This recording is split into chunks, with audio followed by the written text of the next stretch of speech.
Hello, in this video I will show you how you can turn Google Sheet file into a key value database which you can use in your Python code for free. And in order to do that, I will use a component that I have developed, which is called goshdb. You can find it on PyPi, and here is how the database looks like in the Google Sheets. And basically, the main use case of this is to have a key value interface to get set a string value or an object like dictionary or an array from your Python code. You can use these to store configuration of your application or notebook or service with the ability to change it on the fly using Google Sheets interface. You can store data that should be shared across several machines or several users. You can post here statuses from long-running processes so that you can monitor them using Google Sheets file. And you can review data modification history in Google Sheets. I will show you later how it can be easily done. This solution has several advantages, which are that it's free. It allows concurrent read. It doesn't need any server, so Google Sheets, which are in the cloud, serve as a backend. It has a great UI to work with and several other advantages. Though it is not suitable for high-frequency operations, so Google Sheets API has a read and write quota. This limit will be okay for medium load and low load, but high load will require a different solution. This solution doesn't support concurrent write, so you can write from one process only, either manually or from one Python application. You can store very big data, though Google Sheets allow to store decent amount of data in the spreadsheet. There are several other limitations that you should keep in mind. You can read them through. And in order to use this component, you need to install it in your Python application. For the sake of demo, I will use Jupyter Notebook to show you how it works. Yeah, here is it. It's installed, and then you need to do configuration for the first time. You need to do that, and there is an instruction here on how you can do that.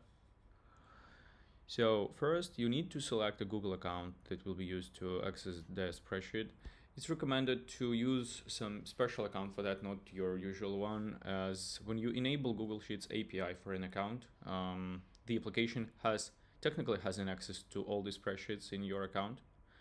And if it's a service account that you specifically create or dedicate to this purpose, it will be okay. But if it's an account that contains lots of your personal information or secrets, it's better not to use this one. Okay, so I will go to Drive, and here I have a technical account that I will use for this purpose.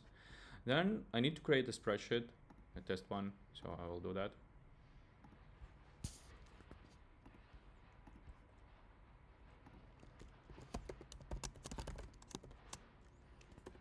Okay, it's done.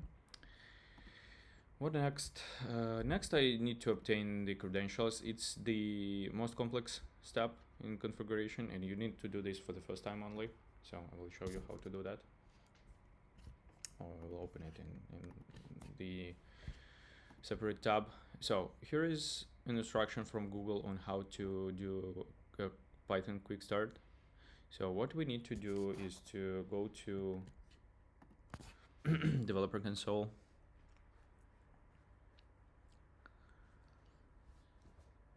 Okay. Create a project. Where is it? I will create.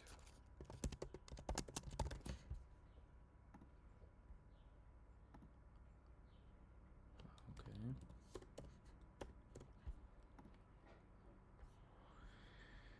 Here is it. yeah, when you do this for the first time, probably you will need to agree with some terms or something like that. Okay, so I'll select this project. What next?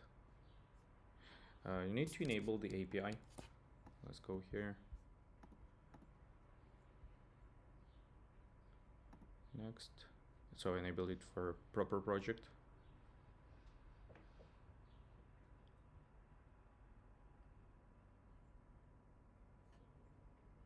Okay, it's done.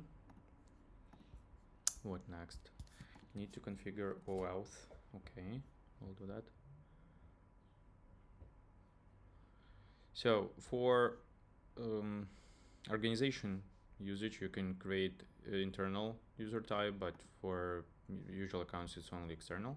It will be okay for our use goshdb. It will be okay. goshdb app. I will select the account email. Okay, what next?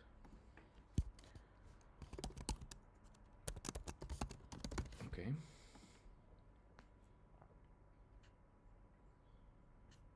Here is it.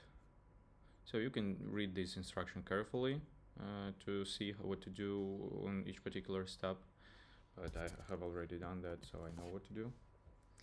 Then I go to here and I need to create a test user. So it should be auth client ID, create credentials. Here is it. I will select, I believe, desktop application. Select a name.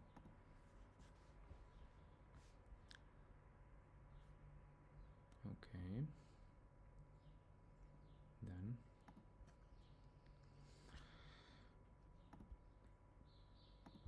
okay, what next?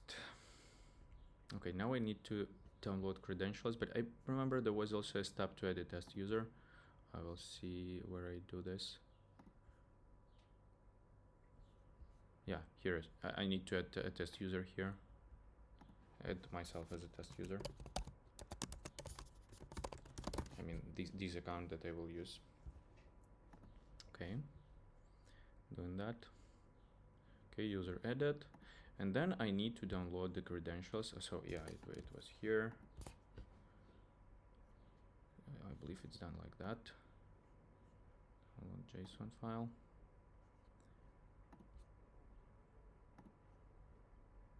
Where is it? It was here. So yeah, I will save it near the notebook file. Yeah, I already have credentials here. I will remove them. So I will show you how it works from the scratch.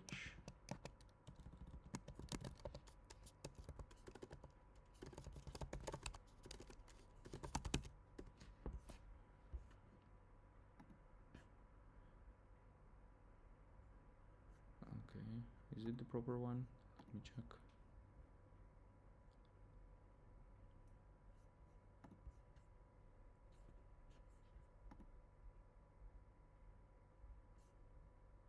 Okay, hope so. Okay, what I do next? Next I will run the test code from here to show you how it works. So I will copy it here. Now I need to configure it properly. So I need the spreadsheet ID. I take it from here. Here, okay. Yeah, I've just taken this long string between D and edit. Then I need a sheet name. So I'll create a new sheet. Let it be like test table. And then I need to provide a secret here. It will be relative to my notebook file. So I will open it. Here is it. It's secret. And then it contains credentials JSON. So I will write it like that. Secret folder. Okay. It looks like that's all. Okay. Oh, it was opened in the wrong screen. So I will open it here. Okay. Switch to English. Okay, so here I select an account. Okay, continue to that. Yeah, and then it asks for my consent to provide access to this app, and I click continue. Okay, authentication flow has completed. So once it's done, I will. Okay, yeah, so the test script is already being executed, and I will have one more file appeared here in the secret, which is token. Next time when I will use this app, token file will be used, and I can also transfer this token file to another server to use it for authentication, so there will be no need to open this browser again. Okay, and now the code has executed. Let's see what was done. So it created a table, test table, so added a header, key value, and added the fields that I wanted it to add. So I can just change the size of the columns. It doesn't affect anything. And actually now I can change something here manually. So for example, I can say city not London, for example. And now if I will read it, I will see an updated value. City, okay, let's see. So it's not London now. As you see, I can write not only strings but also objects like dictionaries, and I can also write more complex ones, like I can add, for example, what favorite numbers, like an array. Okay, so now the object will be overwritten, see here. So I can modify it from here, and then when I read it from the code, I will see the modified version of that. Okay.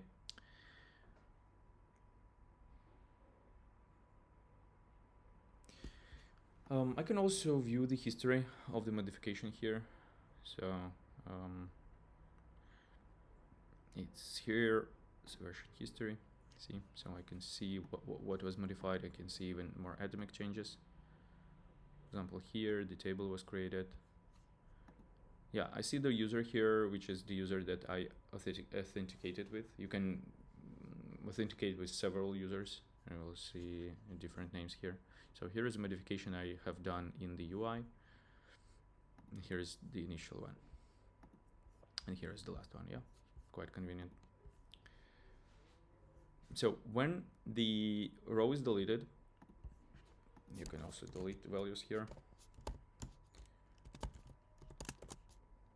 Key, for example, let's delete city. Is just emptied so that other keys and values preserve their numbers.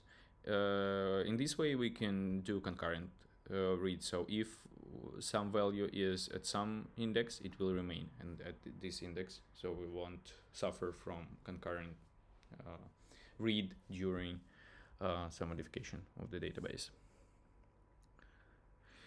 And Google Sheets API has some limit on number of operations, and when you exceed it, you will get the error message. I will show you how it works. So what I will do is I will, for example, read in a loop.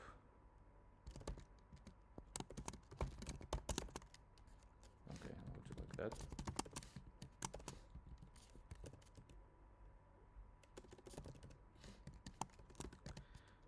Just we'll read a string in a loop. Let's see what happens. Oh, what's wrong? Oh yeah, the key was deleted. So yeah, let's read person then. Okay, so now it started to read, and you see that it does about 2 iterations per second, and a limit in number of operations per one user is 60 operations per minute. So I will exceed the limit soon, and I will get an error message for that.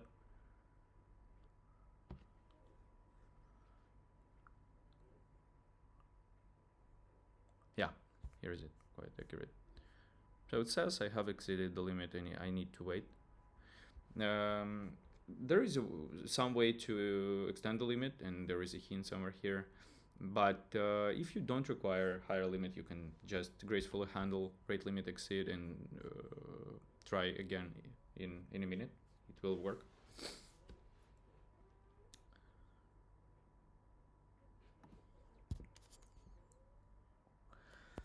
And yeah, we will try in a minute. And the component code is open source, so you can open it in GitHub. You can contribute to that if you want, so feel free to do that.